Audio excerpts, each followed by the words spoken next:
ՀՊԱ-ականները մեզ ասում են, որ ճիշտը սկզբում դպրոց կառուցելն է։ Սահմանամերձ գյուղում ունեն իրենց ճիշտը։ Լսի աղջիկ ջան, ցավը տանեմ, մեռնեմ ջանքիդ։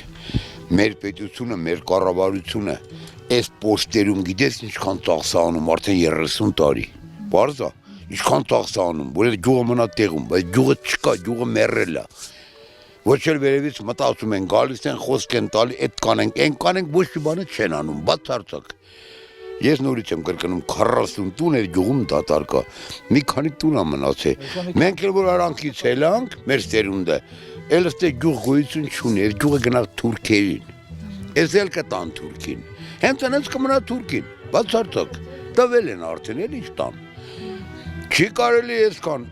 մարդկանց, չի կարելի այսքան ներվայինացնել գյուղացուն։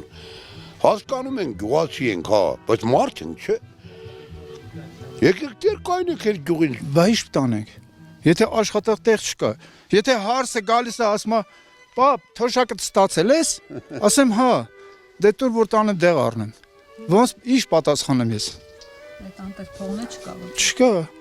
50,000 թոշակ եմ ստանում, 50,000-ը ինչ կոմունալ ծախսեր բանանեմ, փակեմ, հետո մնացած հարցերը լուծենք։ Ալուրը պարտքով, կոմբիկորմը պարտքով, խոտը բերում ենք, խոտ բերողը փողը չեն կարում տալ։ Սա հարցեր են, աշխատատեղ ընդհանրապես չունենք, բայց եղել է 80 հոգի բանվոր, աշխատել են։ Որտեղ։ Դպրոցի, հայ էլեկտրոյի մասնաճյուղ։ Այ էլեկտրոն։ Ես ինքս Ինքն էլ աշխատեք, ինքս էլ աշխատեք։ Չէ, չկա, փոզել են լրիվ սա։